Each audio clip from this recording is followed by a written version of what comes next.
C'est une 4 chevaux Citroën qui date de 1928. Wow.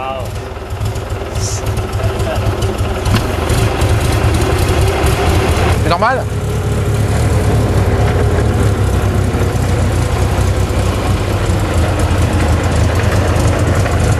Hop.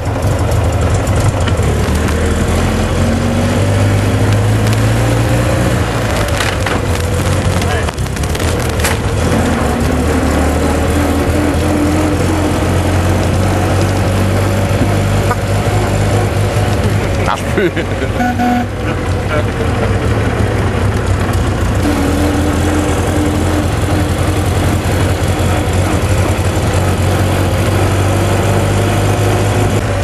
Pas très rapide, hein. Ah, ça va. Ça marche. Alors, on va aller vers le coteau. Et c'est parti.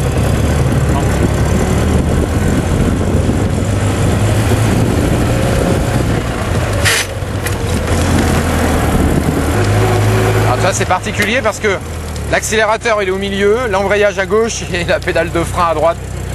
C'est assez bizarre à conduire.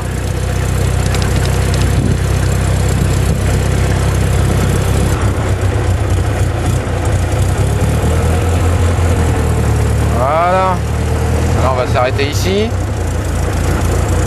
Choisir un rang, un joli rang. Et voilà.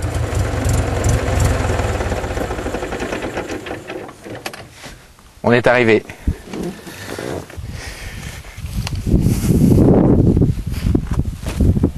Tac. Et voilà.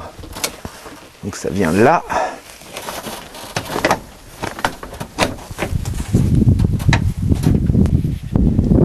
Bon.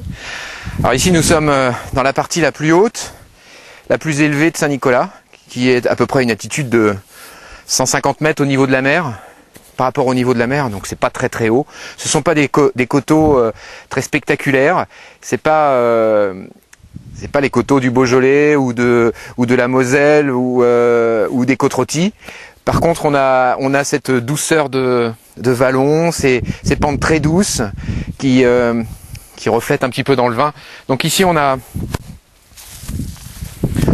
n'est pas du tout sur les graviers qui se situent là-bas en bas. On est sur des terres argileuses et calcaires.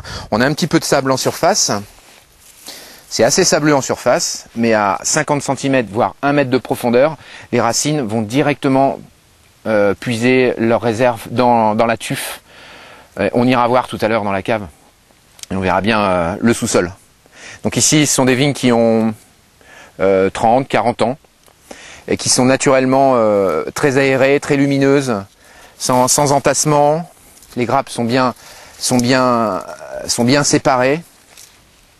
Et on a cette particularité cette année de ne pas avoir eu de pluie, pratiquement pas de pluie du tout, pendant tout l'été.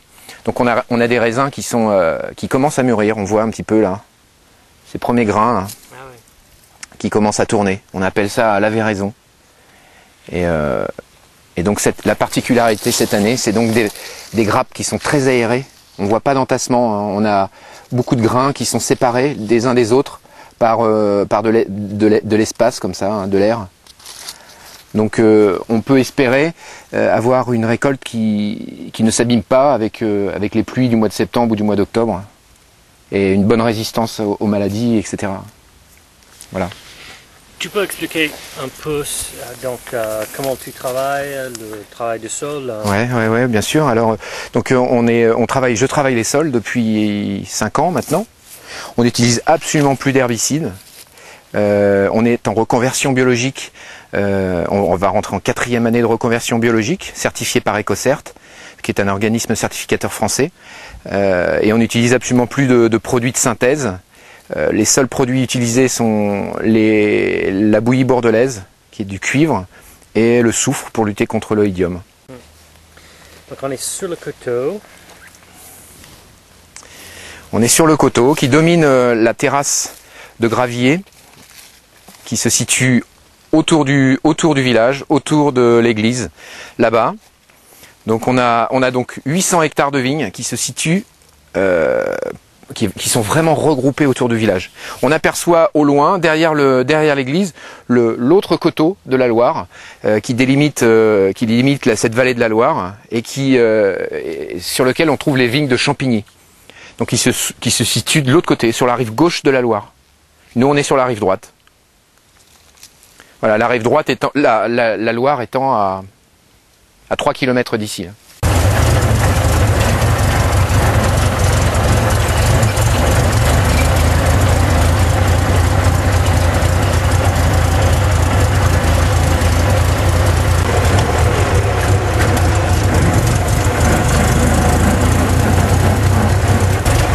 Ah, c'est Indiana Jones ici, hein. This is Indiana Jones.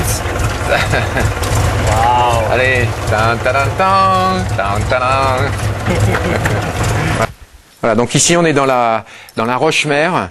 La cuvée Eclipse est produite sur des vignes qui sont implantées au-dessus de cette couche de roche.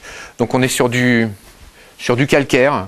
C'est une roche très friable qui est très blanche et qui sert un petit peu, qui a un rôle d'éponge pour les racines de la vigne. Donc les racines plongent très très loin leurs racines. On en voit quelques-unes, on voit de la végétation aussi au-dessus comme ça. Donc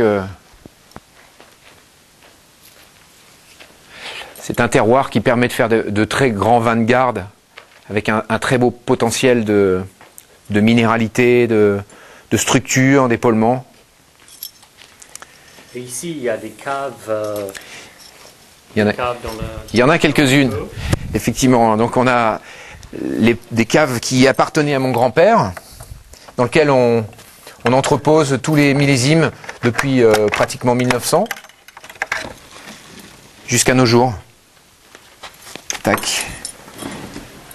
Voilà. Ah, il y a quelques fantômes là. Bon, je vais vous montrer les vieilles bouteilles. Mais faudra pas le dire, hein, c'est un secret. Hein.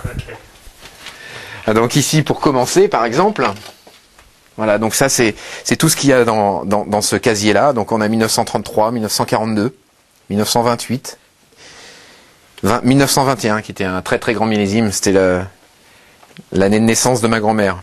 Ah oui. Voilà, et les plus vieilles sont ici. Voilà. Alors ici.